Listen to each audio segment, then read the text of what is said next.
നമസ്കാരം. സർക്കാരുമായി ബന്ധപ്പെട്ട അറിയിപ്പുകൾക്കും മറ്റു വാർത്തകൾക്കും വേണ്ടി ഈ ചാനൽ സബ്സ്ക്രൈബ് ചെയ്യാനും തൊട്ടടുത്ത ബെല്ലൈക്കൻ എനേബിൾ ചെയ്യാനും മറക്കാതിരിക്കുക. ശാരീരിക ബന്ധമില്ലാത്തിടത്തോളം കാലം വിവാഹിതയായ സ്ത്രീക്ക് മറ്റൊരു പുരുഷനോട് തോന്നുന്ന അടുപ്പവും പ്രണയവും വിവാഹേതര ബന്ധമല്ലെന്ന് വിധിച്ച് മധ്യപ്രദേശ് ഹൈക്കോടതി.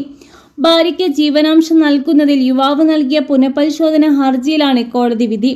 മറ്റ് പുരുഷന്മാരുമായി ഭാര്യ ശാരീരിക ബന്ധത്തിൽ ഏർപ്പെടാത്തത്തോളം ആ ബന്ധത്തെ അവിഹിത ബന്ധമായി കണക്കാക്കാനാകില്ല. ഒരു ബന്ധത്തെ പാതിവൃത്യ ഭംഗം അല്ലെങ്കിൽ ചാരവൃത്തി എന്നെല്ലാം പറയണമെങ്കിൽ അവിടെ ലൈംഗിക ബന്ധം കൂടി ഉൾപ്പെടണമെന്ന് കോടതി നിരീക്ഷിച്ചു.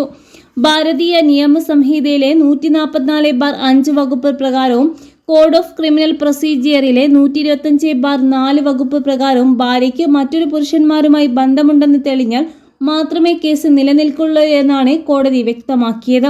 വൈകാരികമായ അടുപ്പം ചാരവൃത്തിയല്ലെന്നും കോടതി അറിഞ്ഞു. നിലവിൽ പിരിഞ്ഞു കഴിയുകയാണ് ദമ്പതികൾ. മാസങ്ങളായി ഭാര്യയ്ക്ക് യുവാവ് 8000 രൂപ ജീവനാംശം നൽകുന്നുണ്ട്.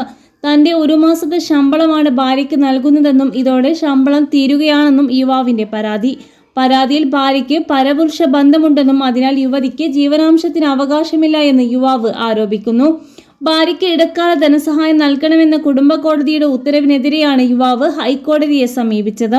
ഹിന്ദു വിവാഹ നിയമത്തിലെ സെക്ഷൻ 24 പ്രകാരം ഭാര്യയ്ക്ക് ഇതിനകം 4000 രൂപ നൽകുന്നുണ്ടെന്നും CRPCയിലെ സെക്ഷൻ 125 പ്രകാരം 4000 രൂപ കൂടി നൽകുന്നത് അമിതമാണെന്നാണ് യുവാവിന്റെ വാദം. കാരണങ്ങൾ ചൂണ്ടിക്കാട്ടി യുവാവിന്റെ ഹർജി ഹൈക്കോടതി തള്ളുകയായിരുന്നു. കുടുംബ കോടതി നിയമവിരുദ്ധമായി പ്രവർത്തിച്ചിട്ടില്ലെന്നും കോടതി പറഞ്ഞു. കോടതിയിൽ യുവാവ് സമർപ്പിച്ച സാലറി സർട്ടിഫിക്കറ്റിലെ തീയതിയും സ്ഥലവും അടക്കമുള്ള വിവരങ്ങൾ ഉണ്ടായിരുന്നില്ലെന്ന് കോടതി പറഞ്ഞു. ഭാര്യയ്ക്ക് സ്വന്തമായി വരുമാന മാർഗമുണ്ടെന്ന വാദം തെളിയിക്കാൻ യുവാവിന് കഴിഞ്ഞില്ലെന്നും കോടതി പ്രതികരിച്ചു. യുവതിക്ക് സ്വന്തമായി ബ്യൂട്ടി പാർലർ ഉണ്ടെന്നാണ് യുവാവ് കോടതിയിൽ വാദിച്ചത്.